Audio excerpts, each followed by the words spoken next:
चाहे उनकी कैसी भी कंडीशनिंग हो गई हो, चाहे उनके कुंडलिनी साथ कैसा भी खिलवाड़ हो। खिलवाड़ बहुत हो चुके। अगर मैं कहती हूँ कि किसी की कुंडलिनी की खराबी आ गई है, उसमें लोग मुझे कहते आप विरोध कर रहे हैं। भाई पागलपन की बात है। एक माँ है, अगर बच्चे की कोई चीज बिगाड़ देती है, अगर उससे वो बताती तो किसी का विरोध नहीं करे।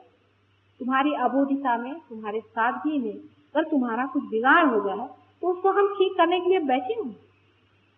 लेकिन पहले ही से इस तरह की बात सोच लेना, ये कौन सी आर्तता है, ये कौन सी मांग। गुरु का आज गुरु पूर्णिमा का आज दिवस है और सहज योग का पूर्ण वर्णन विशद रूप से करना किसी छोटी समय में संभव नहीं।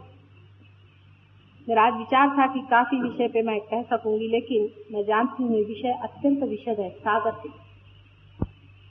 और मेरे अनेक ध्यान की क्लास में मैंने लोगों से बताया है।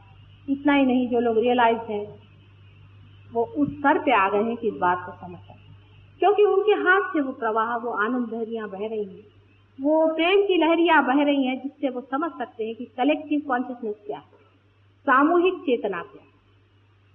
इसको भी समझना चाहिए कि ये कौन सी। अभी बहुत से लोग आप में ऐसे भी होंगे जो मेरी ओर हाथ करके बैठे, तो आपके अंदर ऐसा लगेगा जैसे हाथ थरथरा रहे हैं, कपकपा रहे हैं, आपको ऐसा लगेगा। अब उस पर लोग कहेंगे कि नहीं हमें वाइब्रेशंस आ रहे हैं। वो वाइब्रेशंस नहीं, वो तो आप हमारे विरोध में है। आपके अंदर कोई चीज हमारा विरोध कर रही है पूरी समय। ये जो हम प्यार आपको दे रहे हैं उसके विरोध में थरथरा रहे हैं। ये आप हमारे विरोध में खड़े हैं, इसलिए आप थरथरा रहे हैं। वो वाइब्रेशन, और वाइब्रेशन तो तभी हम मानते हैं जिस वक्त आपके सहस्त्रार्थ का चलना रुक। कबीरदास जी ने कहा है कि शिखर पर अनहद बाजी। शिखर पर अनहद की आवाज आती है, माने हृदय में जो स्पंदन है वैसी आवाज आने लगती।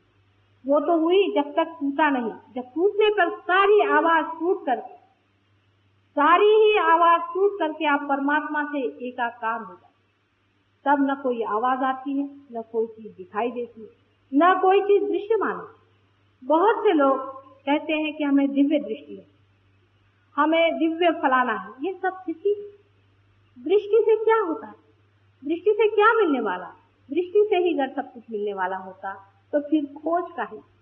इस दृष्टि से मिलने वाला वो नहीं, और इस कान से सुनने वाला वो नहीं, किंतु वो जानना है अंदर।